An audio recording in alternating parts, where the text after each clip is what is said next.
கார்த்திக் சுப்ராஜோட டைரக்ஷனில் சூர்யாவுடைய நடிப்பில் சமீபத்தில் அதாவது மே 1ஆம் தேதி தியேட்டர்ஸில் ரிலீஸ் ஆன திரைப்படம் தான் ரெட்ரோ. மிகப்பெரிய எதிர்பார்ப்புகளுக்கு மத்தியில் ரிலீஸ் ஆன இந்த திரைப்படத்துக்கு கலவையான விமர்சனங்கள் வந்தாலுமே கூட சமீபத்தில் ரிலீஸ் ஆன சூர்யாவோட திரைப்படங்களில் விமர்சன ரீதியாகவும் சரி வசூல் ரீதியாகவும் சரி மிகப்பெரிய வெற்றி பெற்ற திரைப்படமாக ரெட்ரோ திரைப்படம் மாறி இருக்கு. தன்னுடைய 2D என்டர்டைன்மெண்ட் தயாரிப்பு நிறுவனத்தின் மூலமாக இந்த படத்தை சூர்யாவே தயாரிச்சிருந்தாரு. 65 கோடி ரூபாய் பட்ஜெட்டில் உருவான இந்த ரெட்ரோ திரைப்படம் 100 கோடி ரூபாய்க்கும் மேல ரிலீஸ் ஆன முதல் வாரத்திலே கலெக்ட் பண்ணியிருக்கு. படம் 100 கோடி ரூபாய்க்கும் மேல ஒரே வாரத்தில் வசூல் பண்ணதை அபிஷியலா கன்ஃபார்ம் பண்ற விதமா சமீபத்தில் ரெட்ரோ திரைப்பட குழுவினர் அந்த படத்துக்கு 100 கோடி ரூபாய்க்கு மேல வசூல் பண்ணதை ஒரு போஸ்டரா ரிலீஸ் பண்ணியிருந்தாங்க.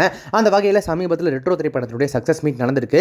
அதுல சூர்யா அவர்கள் கேக் வெட்டி கார்த்திக் சுப்ராஜுக்கு கேக் ஊட்டி மொத்த படக்குழுவினரும் அவங்களோட வெற்றியை தாறுமாறா கொண்டாடி தீர்த்திருக்காங்க.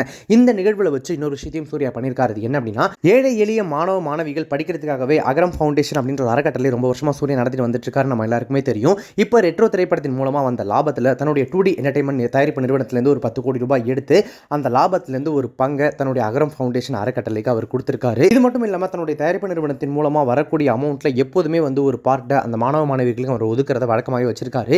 அவருடைய இந்த செயலுக்கு சோஷியல் மீடியாவில் இப்போ பாராட்டுகள் குவிஞ்சிட்டு வந்துட்டு இருக்கு. இதே அகரம் ஃபவுண்டேஷன்ல படித்த பல எளிய மாணவ மாணவிகள் இன்னைக்கு பல இடங்கள்ல முக்கியமான இடங்கள்ல வேலை பார்த்துட்டு இருக்காங்க அப்படின்றது குறிப்பிடத்தக்கது.